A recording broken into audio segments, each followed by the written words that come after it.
जरा सोचो, इस साल की क्लाइमेट रिस्क इंडेक्स 2025 रिपोर्ट ने एकदम सीरियस बात बताई है। इसमें एकदम डरावनी बात पता चली है। रिपोर्ट के हिसाब से इंडिया में मौसम खराब होने से लाखों लोगों की जान गई है। इंडिया में मौसम की वजह से करीब 80,000 लोग मर गए। ये नंबर तो बहुत ही ज्यादा है। सोचो हम कहाँ जा रहे हैं। सुनो, इंडिया उन टॉप 10 देशों में है जहां क्लाइमेट चेंज की वजह से 10% लोग मारे गए हैं। ये आंकड़ा बताता है कि हम कितने बड़े मुसीबत में हैं। 1993 से 2022 तक हमारे देश में बहुत सारे भयानक मौसम वाले कांड हुए हैं, जैसे बाढ़, लू और साइक्लोन। इन सब ने न सिर्फ हमारे देश की इकोनॉमी को नुकसान पहुंचाया है, बल्कि लाखों लोगों की जिंदगी भी बर्बाद कर दी है।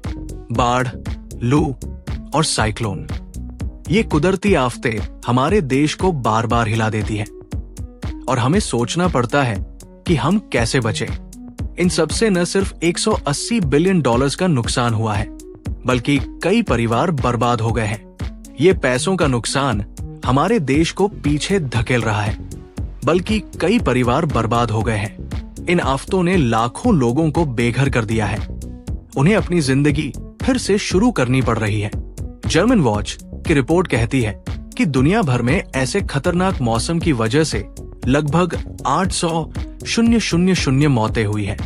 मतलब ये प्रॉब्लम सिर्फ इंडिया की नहीं है, पूरी दुनिया की है। ऐसी कुदरती आफतें अब दुनिया के लिए बहुत बड़ा खतरा बन गई है।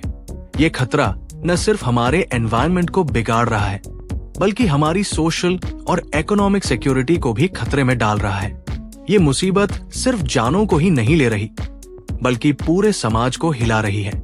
हमें सोचना पड़ेगा कि हम अपने समाज को इन आफतों से कैसे बचाएं। बल्कि पूरे समाज को हिला रही है। इन आफतों ने हमारे समाज के सिस्टम को हिला दिया है और हमें सोचना पड़ रहा है कि हम इनसे कैसे निपटें। जो लोग इंटरनेशनल क्लाइमेट पॉलिसी के एक्सपर्ट हैं, वो कहते हैं कि क्लाइमेट के लिए पैसा बहुत कम है और इसे जल्दी से बढ़ाना जरूरी है। हमें समझना होगा कि अगर हम अभी इन्वेस्ट नहीं करेंगे तो फ्यूचर में और भी ज्यादा नुकसान होगा और इसे जल्दी से बढ़ाना जरूरी है।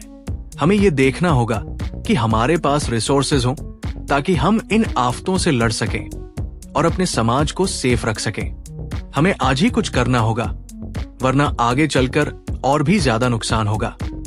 पैसों का भी और जानों का भी ये टाइम है कि हम सब मिलकर इस प्रॉब्लम का सलूशन निकालें।